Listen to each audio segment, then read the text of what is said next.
পতিজ biology power by Phoenix.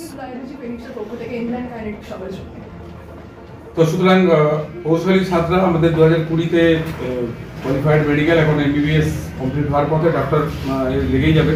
তো এগুলো এরা যখন মাঝে মধ্যে আসে, এরা প্রায়ই আসে, উৎসাহ দেয়, ভালো লাগে। কারণ আমি তো আমার পতিজ বায়োলজি, পতি তো মাটির মতো, মাটি থেকে বিভিন্ন ধরনের গাছ হয়, তাল গাছ হয়, চন্দন গাছ হয়, রক্তচন্দনের গাছ হয়, মেহগনি গাছ হয়, শাল গাছ হয়, অশ্বত্থ গাছ হয়, আবার বাবলা গাছও হয়।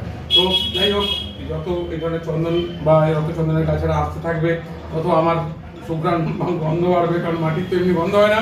তো সুতরাং এনজাইম কাইনেটিক্স। শোনো, আমরা কি সবাই বন্ধু হতে পারি না? এনজাইমের মতো হয়ে থাকতে পারি না? শোনো, আমরা কি সবাই বন্ধু হতে পারি না? যত পুরানো অতীত ভুলে যেতে পারি না। জানি হঠাৎ সেদিনে সুপ্ত ছিল চেতনা, এনজাইমের মতো কার্যকর হয়ে না। জানি হঠাৎ সেদিনে সুপ্ত ছিল চেতনা, আসলে তুচ্ছ সে বিবাদ, বেদনা। শোনো, আমরা কি সবাই বন্ধু হতে পারি না? এনজাইমের মতো হয়ে থাকতে পারি না? শোনো, আমরা কি সবাই বন্ধু হতে পারি না? যত পুরানো দিন ভুলে যেতে পারি না। জানি হঠাৎ সেদিনে সুপ্ত ছিল চেতনা, এনজাইমের মতো কার্যকর হবে না। জানি হঠাৎ সেদিনে সুপ্ত ছিল চেতনা, আসলে তুচ্ছ সে বিবাদ, অবদমিত বেদনা। বিষয়টা যে এনজাইমের কাজ, অ্যাক্টিভিটি বোঝাতে এই যে চকোলেট মানে ট্রফিটাকে ইউজ করা হচ্ছে, এটা যখন মুখে আমরা দিয়ে দিচ্ছি, তখন সেই লালা, যার মধ্যে থাকা বিভিন্ন উৎসেচক, টায়ালিন থেকে শুরু করে মল্টেজ, অমুক আইসোজাইমের যে এনজাইমেটিক কনসেপ্টগুলো রয়েছে, এবারে ওইটা ভিতরে যাওয়ার পরে ট্রফিটার কি অবস্থা হবে। কারণ মুখের মধ্যে আমরা নিয়ে এটাকে যখন দেখি, যখন এনজাইম একটু একটু করে শর্করা থাকলে মুখেই ভাঙে, এটা এই জন্য এই শর্করাটাকে ব্যবহার করা। আর শর্করা অনেকটাই মুখে বিশ্লেষিত হয়। তো আমরা দেখছি সেটাকে কিভাবে করা যায়, এবং এটা মাঝে মাঝে দেখা যাচ্ছে যে এই সাইজের একটা ট্রফি মুখের মধ্যে দেওয়া হয়েছে। এটা একটা পরীক্ষামূলক ব্যাপার যে এনজাইমেটিক অ্যাক্টিভিটি বোঝাতে, এবং যখন আমরা এটাকে বের করে নিয়ে আসার চেষ্টা করছি, তখন এটা কতটা ছোট হয়ে গেছে এবং আস্তে আস্তে তার মানে এটা গলছে, মানে বিক্রিয়া হচ্ছে এবং এটাকে দ্রবীভূত করে নিচ্ছে। এটা সিমেন্ট মুখে চিবালে তো নিশ্চয়ই এটা দেখা যেত না। সুতরাং এই যে এনজাইমেটিক অ্যাক্টিভিটিটা হচ্ছে, এই আগের ট্রফিটার আকার এটার সঙ্গে নির্ভর করে এটা বোঝানো হচ্ছে, এবং এটা একটা পরীক্ষামূলকভাবে এটা প্রয়োগ করে একটা প্রচেষ্টা।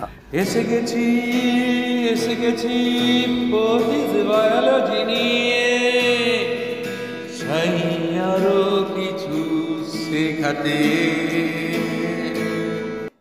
এরপর রেজাল্টগুলো একটু দেখে তারপর আমরা এনজাইমেটিক অ্যাক্টিভিটিতে চলে যাবো। এনজাইম কাইনেটিক্সে মাধ্যমিক, উচ্চ মাধ্যমিক, নেট এবং সর্বস্তরের একটা সুস্থ বিজ্ঞাপন দিয়ে না রাখলেই নয়, কারণ প্রত্যেকটা শ্রেণীকক্ষ ক্লাস গুরুত্ব পায় পারফরমেন্সের উপর বেস করে।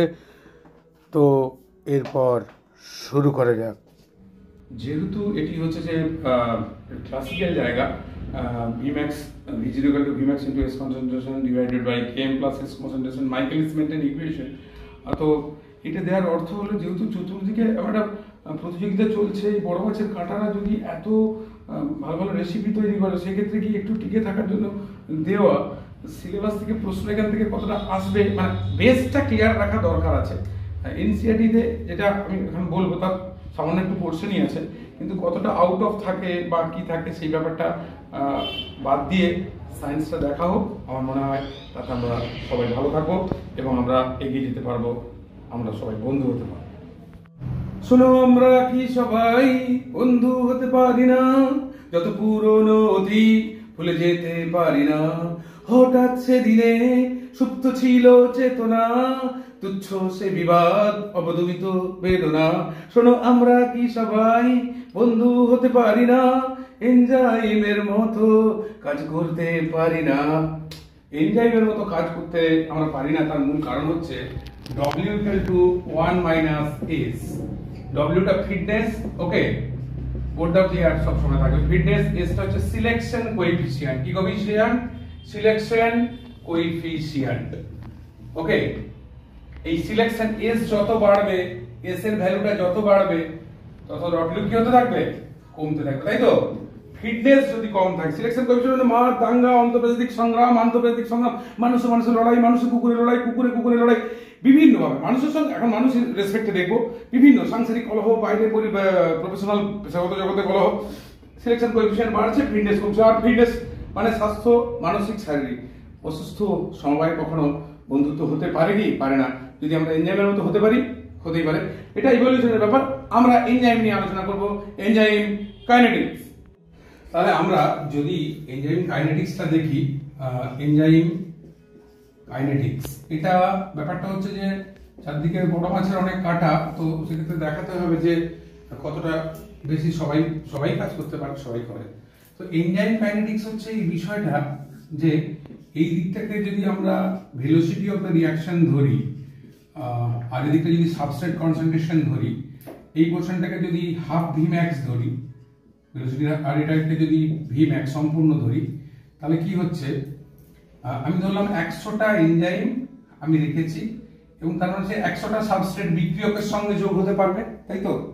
এবার ঘটনা হচ্ছে যখন এইরকম পজিশনে হাফ Vmax মানে কত, তখন 50টা এনজাইম আর 50টা সাবস্ট্রেট বিক্রিয়া করেছে, মানে সম্পৃক্ত, এই অর্ধ সম্পৃক্ত অবস্থা। এই হাফ Vmax কে কিন্তু Km এর সঙ্গে তুলনা করা হয়, that is Michaelis Menten constant, Michaelis Menten constant, correct? Michaelis Menten constant, correct? এই জায়গাটা।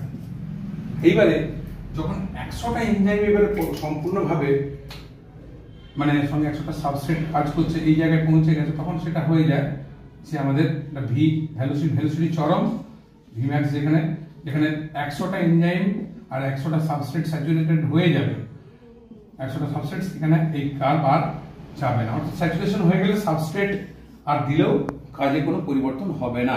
তো এইটা ইকুয়েশনে মাইকেলিস মেন্টেন ইকুয়েশন, V0 কি হচ্ছে? Vmax into S concentration divided by Km plus S concentration. এই ইকুয়েশনটা জানলে আমাদের কাজ হয়ে যাবে, কিন্তু এই ইকুয়েশনটার প্রমাণটা আমরা একটু অন্যভাবে দেখাবো, কারণ এটা সিলেবাসে নেই। কিন্তু আবার এটা যদি জানতে যায় কোনো স্টুডেন্ট, তখন কি হবে? এটাই তখন অতিরিক্ত হয়ে যায় আর কি।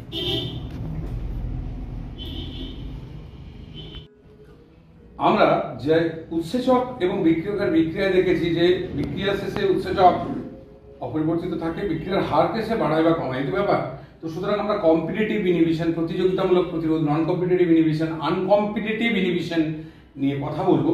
কিন্তু তার আগে আমরা দেখে নেবো যে এই যে ইকুয়েশনটাকে প্লট করতে হলে, মানে যেটা আমরা মাইকেলিস মেন্টেনে পেয়েছি, V0 কি? Vmax into S concentration divided by Km plus কি কনসেন্ট্রেশন? S concentration. এটাকে আমরা যদি ডবল রেসিপ্রোকাল পটে প্রুভ করে দিই, কি হবে? 1/V হবে, উল্টে দিলে Km plus S concentration divided by কি হবে? Vmax ইনটু S কনসেন্ট্রেশন, তাই তো? তাহলে এটা ইকুয়াল টু কি হবে? Km by Vmax into S concentration plus কি হবে? S by Vmax into S concentration. S কেটে গেল, তাহলে এখানে Km 1/V কি পাচ্ছি? Km by Vmax 1/S concentration plus এখানে কি হবে? 1/Vmax, তাই তো? এটাকে আমরা যদি সরল রেখা, যেটা আমরা ইকুয়েশনের সঙ্গে প্রমাণ করি, তুলনা করি, এটাকে y ধরি, এটাকে যদি m ধরি, এটাকে যদি x ধরি, তাহলে এটা কি হবে? c হবে, y = mx + c হবে, ডেফিনেটলি হবে। এবার এইটাকে যদি রেখাচিত্রে আমরা প্লট করি, যেটা দেখানো হয়েছে এখানে, যে এদিকটাকে আমি যদি 1/v ভেলোসিটি আর এটাকে সাবস্ট্রেট কনসেন্ট্রেশন ধরি, এটাকে পুরোটাকে জানি কোন দিকে কিভাবে মান আসবে। এই যে রাশিটা এখানে আমরা স্থানাঙ্কতে কি রেখেছি? x1 y1 x2 y2, এইভাবে তো গ্রাফগুলো করা হয়, x এর সঙ্গে x1 এর সঙ্গে y1 এর। তাহলে এইটার ক্ষেত্রে কি দেখব? যদি আমি এখানে বলছে y কি বলছে? 1/v km by vmax into 1/s plus কি 1/vmax। এটা x, এই বাহুটার উপরে x কিন্তু 0, তাই তো? x যদি 0 হয় তাহলে এইটা 0 হয়ে গেল, তাহলে 1/v এই জায়গাটা কি হবে? ওইটা 1/vmax হবে তো? হবে। আবার এই বাহুটার উপর কি হবে? x এর উপর এইটা 0 হবে, তাহলে যদি 1/v কে যখন এটা আমরা 1/s কে 0 ধরে ক্যালকুলেট করলাম, এটা যদি 1/v কে 0 ধরি তখন কি হবে? তখন এই ক্যালকুলেশনটা করলে দাঁড়াবে যে km by vmax into 1/s concentration সমান কি হবে? -1/vmax, তাই তো? আর 1/s সমান কি দাঁড়াবে? 1/s সমান কি দাঁড়াবে? -1/vmax। এবার vmax টা উপরে উঠে যাবে, km টা কি হবে? নিচে নামবে তো? নিচে নেমে যাবে, তাহলে vmax max কেটে গেল, 1/s ইকুয়াল টু কি হবে? 1/km। তাহলে এই পয়েন্টটা কি হবে? -1/km। তখন কার্ভটা কি হবে? এইভাবে বেরিয়ে যাবে। এইটা প্লট। এবার আমরা আলোচনা করব কম্পিটিটিভ, নন কম্পিটিটিভ, আনকম্পিটিটিভ ইনহিবিশন নিয়ে। এখন তাহলে আমরা কম্পিটিটিভ, এদিকে আরো একটু কম্পিটিটিভ, নন কম্পিটিটিভ আর আনকম্পিটিটিভ ইনহিবিশন আমরা যদি দেখি, কম্পিটিটিভ ইনহিবিশনের ক্ষেত্রে কম্পিটিটিভ, তাই তো? ইনহিবিশনে কি হয়? কম্পিটিটিভ ইনহিবিশনের ক্ষেত্রে বলছে km এর ভ্যালুটা বেড়ে যায়। km এর ভ্যালুটা বেড়ে যায় বলতে কেন বাড়ে? v ইকুয়াল টু কি জানি আমরা? vmax into s concentration divided by কি km প্লাস s কনসেন্ট্রেশন, আমরা এটা জানি। তাহলে v, এটাকে যদি আমরা এইভাবে এদিকে নিয়ে চলে আসি, km প্লাস s কনসেন্ট্রেশন, এখানে কি হবে? vmax by s concentration. আর যদি আমরা km প্লাস s কনসেন্ট্রেশন করি, v0 বসানোর দরকার, তাহলে এটা কি হবে? vmax by v0 s concentration. আর যদি km করি তাহলে কি হবে? vmax by v0 s minus s concentration, তাই তো? তাহলে সমান কি দাঁড়াবে? যদি s কমন নিয়ে নিই, km s কমন নিলে কি হবে? vmax বাই v0 মাইনাস 1 হবে তো এটা? এখন এই জন্য km এর ভ্যালুটা কেন বাড়ে? সাকসিনিক অ্যাসিড বিক্রিয়া করে কার সঙ্গে? সাকসিনিক অ্যাসিড ডিহাইড্রোজেনেজের সঙ্গে। কিন্তু মেলোনেট কি করে? এই সাকসিনিক অ্যাসিডকে কি করে? তার প্রতিযোগিতা, তার সঙ্গে সরাসরি প্রতিযোগিতা নামে আর কি দেখতে। তার ফলে কি হয়? পুরোপুরি ভাবে তখন ওই মেলোনেটের জায়গাটাতে ও দখল করে নেয়, সাকসিনিক অ্যাসিড তার সঙ্গে বিক্রিয়া করতে পারে না। তার ফলে এই যে সাবস্ট্রেটের গণ্ডালিক চ্যুতির কারণে এই km এর ভ্যালুটা বেড়ে যায়। তো km ভ্যালু এর কম্পিটিটিভ ইনহিবিশনের গ্রাফ কি হবে? যদি km ভ্যালুটা বেড়ে যায়, গ্রাফটা কি হবে? আমরা কি পেয়েছিলাম? -1/km, আর এখানে কি পেয়েছিলাম? 1/vmax। এটা এদিকে ছিল ভেলোসিটি, আর এদিকে সাবস্ট্রেট কনসেন্ট্রেশন করলে এদিকে এটা এভাবে ছিল, এই কনসেন্ট্রেশন ধরা যায় না। মানে ব্যাপারটা ছিল, গ্রাফটা এই রকম ছিল, তাই তো? গ্রাফটা ছিল এই রকম, পরিষ্কার করে, বা আমরা মুছেই করি, ভালো লাগবে, এইরকম ছিল। তাহলে এখন কি হবে? এখন km এর ভ্যালু গেছে বেড়ে। যদি হরের মান বেড়ে যায়, 1/10 ছিল, 1/5 ছিল যে ভ্যালু হবে, এখন 1/10 হয়ে গেলে কি হবে? রাশির মান কমবে না বাড়বে? km এর ভ্যালু কমে যাবে তো, রাশির মান কমবে তো, হ্যাঁ কি না? তাহলে এটা হবে vmax অপরিবর্তিত, এটা হবে 1/km ডট প্রতিযোগিতামূলক প্রতিরোধ, যেটাকে বলে প্রতিযোগিতামূলক প্রতিরোধের ক্ষেত্রে, ইনহিবিশনের ক্ষেত্রে এই ঘটনাটা ঘটে। নন কম্পিটিটিভে কি হয়? vmax এর মানটা কমে যায়। নন কম্পিটিটিভ কি হচ্ছে? নন কম্পিটিটিভ, আচ্ছা এটা আমরা নন কম্পিটিটিভের দিকে চলে যাই, শব্দ করো না ভালো। নন কম্পিটিটিভ ইনহিবিশনে কি হয়? নন কম্পিটিটিভ ইনহিবিশনে কি হয় বলো দেখি? vmax এর মানটা যায় কমে, তাই তো? vmax টা হ্রাস পায়, মানে প্রতিযোগিতা যেমন সরাসরি প্রতিদ্বন্দ্বী, এখানে না ওই আত্মীয় স্বজন বা এরকম সময় যারা ডিমোটিভেট করে, বা ছোট বাচ্চা কাচ্চা পড়াশোনা ডিস্টার্ব করে, বা বয়স সন্ধির একটু আমরা যে দেখি টান ফানগুলো, সেই সময় এটাকে বলে নন কম্পিটিটিভ ইনহিবিশন, গতি কমিয়ে দেয়। ব্যতিক্রম আলাদা ব্যাপার। এইখানে ঘটনা হচ্ছে হয়, তাহলে আমার গ্রাফটা কি? এই আমার গ্রাফ ছিল, যেখানে -1/km ছিল, এই পয়েন্টটা কি ছিল 1 বাই, তোমরা একটু বলো আমার সঙ্গে, 1/Vmax, এটা 1/s, এটা কি ছিল 1/v, তাই তো এই ব্যাপারটা। তো গ্রাফটা ছিল অ্যাকচুয়ালি এইরকম, মানে আমি এখানে এই পয়েন্টটাতে করছি, তাহলে যেহেতু রেখাটা ওই দিক দিয়ে গেছে, ঠিক আছে। Vmax এর মানটা যদি বেড়ে যায় মানে কমে যায়, রাশির মান কমা মানে কি হবে, ভ্যালু কোন দিকে যাবে, আরে এটা 1/5 ছিল, এখন 1/10 ছিল, যে ভ্যালু হবে 1/5 হলে এটার মান বেশি হবে না, কমে গেছে। আরে 10 সমান কত, তাহলে পয়েন্ট কত হবে 1 হবে, এখানে কত হবে 0.2 হবে না, আরে হবে কি না, তাহলে এইখানে মান বেড়ে গেল, তাহলে Vmax টা এখন কোথায় হবে, এটা ফিক্স এই পয়েন্ট থেকে, তাহলে এটা এইখানে এই গ্রাফ এই বরাবর যাবে, এটা কি হচ্ছে 1/Vmax কি ডট, এটাকে মুছামুছি করে যদি ঠিক করে করি, সুন্দর করে গ্রাফটা বাঁকাবাঁকি হলে দেখতে খারাপ লাগে হলো। আর আনকম্পিটিটিভে কি হবে, আনকম্পিটিটিভ ইনহিবিশনে Km Vmax দুটাই কমবে, কারণ পরিষ্কার এটা -1/km আমার এখানে আছে, এটা 1 কি আছে Vmax আছে, মেন আমার এই গ্রাফ এইটি, তাহলে দুটোই যদি কমে তাহলে এখানে Km ডটটা এদিকে হবে নাকি, বাড়িয়ে দাও, -1/km ডট হবে, এটা কি হবে এদিকে বাড়লে 1/Vmax, নিচের মান বাড়লে তো রাশির মানটা কি হবে, হরের মান যদি বেড়ে যায় তাহলে রাশির মান, এই হরের মান যদি কমে যায় রাশির মান কি হবে, বেড়ে যাবে, কারণ Vmax ডট হবে। এই জন্য প্রতিযোগিতামূলক আনকম্পিটিটিভে Km Vmax দুটোই কি হয়, দুটোই হলো কমে যায়, গ্রাফটা তখন কিভাবে যাবে, গ্রাফটা এইভাবে চলে যাবে,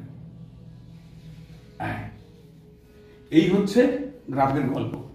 কিন্তু যেটা হচ্ছে এনসিইআরটি-তে শুধু কম্পিটিটিভ ইনহিবিশন এই গল্পটি এখানে রয়েছে, কিন্তু ব্যাকে এটা জ্ঞানবর্ধক আমরা দেখে নেব এনজাইমের অ্যাক্টিভিটি। এটি out of box Michaelis Menten equation ব্যাখ্যায়।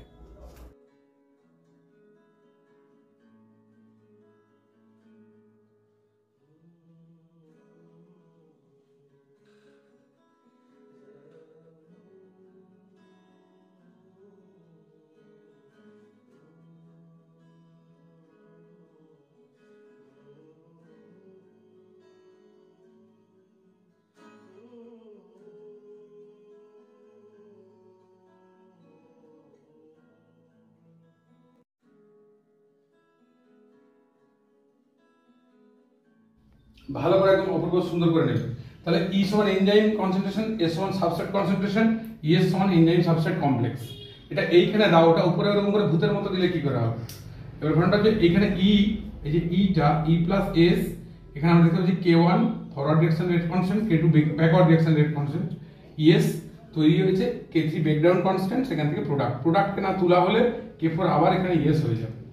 ওকে, এই লাইটটা আমরা ফলো করি। এই V0 কি দেখানো হচ্ছে এখানে, ভেজেল ES, K3 যেহেতু কনস্ট্যান্ট, V0 সমান স্বাভাবিকভাবে আমরা K3 ইন্টু ES করছি, ES প্রোডাকশন রেট সমান, এটা কেন হলো যে K1 into S, K1 production forward direction rate constant, এই জন্য এটা এইভাবে K1 ইন্টু ES করা হলো। ES ব্রেকডাউন কনস্ট্যান্ট কেন, K2 প্লাস K3 কেন, ES এদিক দিয়েও ভাঙতে পারে, এই প্লাস S হতে পারে, আবার এদিক দিয়েও ভাঙতে পারে, E প্লাস P হতে পারে, E প্লাস P হতে পারে, কারেক্ট। তখন সুতরাং এই জন্য K2 প্লাস K3 ES। বিশেষ অবস্থায় ES production rate equal to কি EX ব্রেকডাউন রেট করা হয়েছে, তো সুতরাং এই দুটো ইকুয়েশনকে পাশাপাশি লিখে দেওয়া হয়েছে। এটাকে ক্যালকুলেট করে আমাদেরকে ES এর মানটা বের করতে হবে। ES এর মানটা বের করলে শেষে এখানে ES কে যদি আমরা বের করি ক্যালকুলেট করে, তাহলে দেখা যাচ্ছে এটা তোমার ES এটা গেল E, তাহলে ES সমান কি হবে ES, তার নিচে কি চলে যাবে ES সমান ES, K1 টাকে আগে নিচে এখানে নিচে চলে গেছি, তারপরে এটা ES এর নিচে K2 K3 by K1, K2 plus K3 plus K1 সমান মাইকেলিস মেন্টন কনস্ট্যান্ট আমরা পেয়ে যাচ্ছি, কারেক্ট। এবং এরপরে ES সমান আমরা এটা পেয়ে গেলাম এই ইকুয়েশনটা। ফ্রম দ্যাট ইকুয়েশন আমরা এবারে টোটাল ফ্রি এনজাইম সমান আমরা E লিখছি, টোটাল এনজাইম ET লিখছি, কারেক্ট। তাহলে ফ্রি এনজাইম সমান কি হবে, total enzyme concentration minus ES, যতগুলো ES তৈরি হয়েছে। ফ্রম দিস ইকুয়েশন ES মানে ইকুয়েশন 5 থেকে ES এর মানটা যদি আমরা ক্যালকুলেট করি তাহলে কি পাবো, ES সমান কি পাবো, ES সমান ফ্রম দিস ES সমান, তাহলে আমরা E এর মানটা যদি এখান থেকে বের করি, E সমান কি পাবো ES বাই S টা নিচে চলে যাবে Km হবে। এই ভ্যালুটা কোথায় কোথায় পুট করে দেওয়া হবে, যেখানে ইকুয়েশন 6 এ সেটাই পুট করা হয়েছে, s/s ইনটু km সমান et মাইনাস es। তাহলে et সমান কি হবে, es এর দিকে চলে যাবে, শেষে es টা কমন নিয়ে এই জায়গায় দেখানো হয়েছে। এটা মাইক্রোসেপ এর পরের পার্টটা আমরা এক্ষুনি আবার করছি।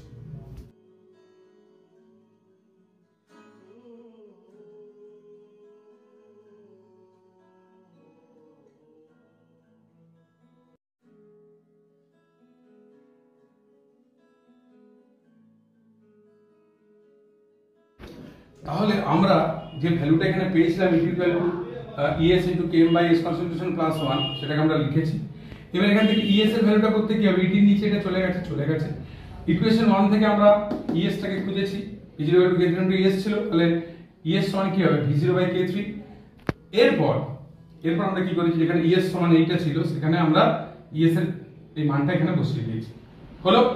এবার বলছে when total enzyme are at function তখন কি হবে, Vmax ভ্যারিয়েবিলিটি, আর Vmax যখন টোটাল এনজাইম আর এট ফাংশন থাকবে তখন ব্রেকডাউন কনস্ট্যান্ট তখন এটা k3, এটা ক্যালকুলেশন করলে Vmax সমান কি et ইকুয়াল টু কি হবে Vmax বাই k3। এইখানে আমরা এটা করেছিলাম et এর জায়গায় Vmax k3 বসিয়ে দিয়েছি। এরপর সরলীকরণ, k3 এখানে চলে গেল এবং এটা ইকুয়েশন করে দেওয়া হয়েছে km plus s concentration by s, এটা রইলো।